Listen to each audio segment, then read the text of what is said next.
त्या अवकाळी पावसामुळे जे काही नुकसान झालं त्याची माहिती घ्यावी, सरकारने त्यावर काय उपाययोजना केल्या ते जाणून घ्यावं आणि काही ठिकाणी जर झाली नसेल तर त्या सूचना करून त्वरित अंमलबजावणी होण्याच्या दृष्टीने आजची आढावा बैठक होती।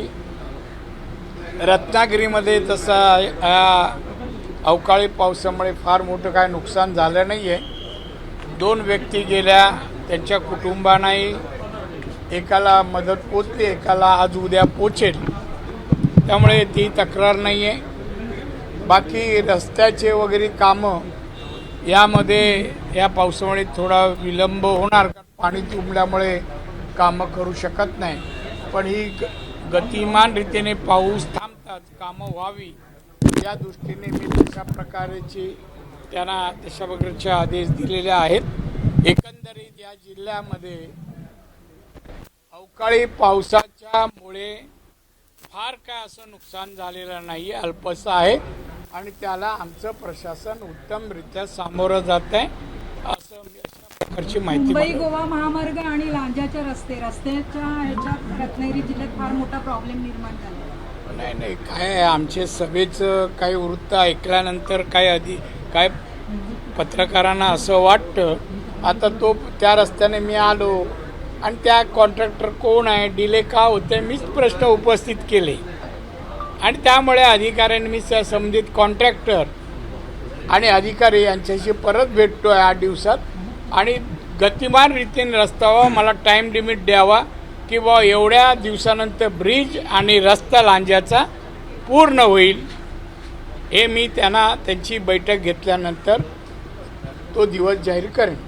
दादा, एक थोडासा वेगळा मुद्दा आहे, म्हणजे भाषेवरून मागच्या काही दिवसांमध्ये राज्यात सातत्यानं वादविवाद सुरू आहेत, हिंदी मराठी असं। आता प्रताप सर नाईक असं म्हणाले की हिंदी ही मुंबईची बोलीभाषा झाली आहे, म्हणजे लाडकी बहीण आहे आमची ती, असं नाही, सरकारचा निर्णय हा निर्णय, मराठीचा वापर व्हावा हा निर्णय आहे। तर तुम्हाला काय आवडतं हा त्यांचा वैयक्तिक प्रश्न आहे। कोण मंत्री असे म्हणाले काय आवडतं, कुठली भाषा, हे वैयक्तिक मत नाही, सरकारच्या आदेशाचं पालन व्हावं। 2 हेक्टरपेक्षा जास्त नुकसान झाले, 2 हेक्टरपेक्षा जास्त नुकसान झालेल्या नुकसान भरपाई मिळावी असा निर्णय राज्य शासनाने घेतलेला आहे, काय सांगायचं? राज्याचा निर्णय राज्य कोण 3चा मागणी करतायत किंवा पूर्वी होता, आता राज्याने 2 हेक्टरचं जे काही सांगितलं त्याप्रमाणे नुकसान भरपाई मिळेल।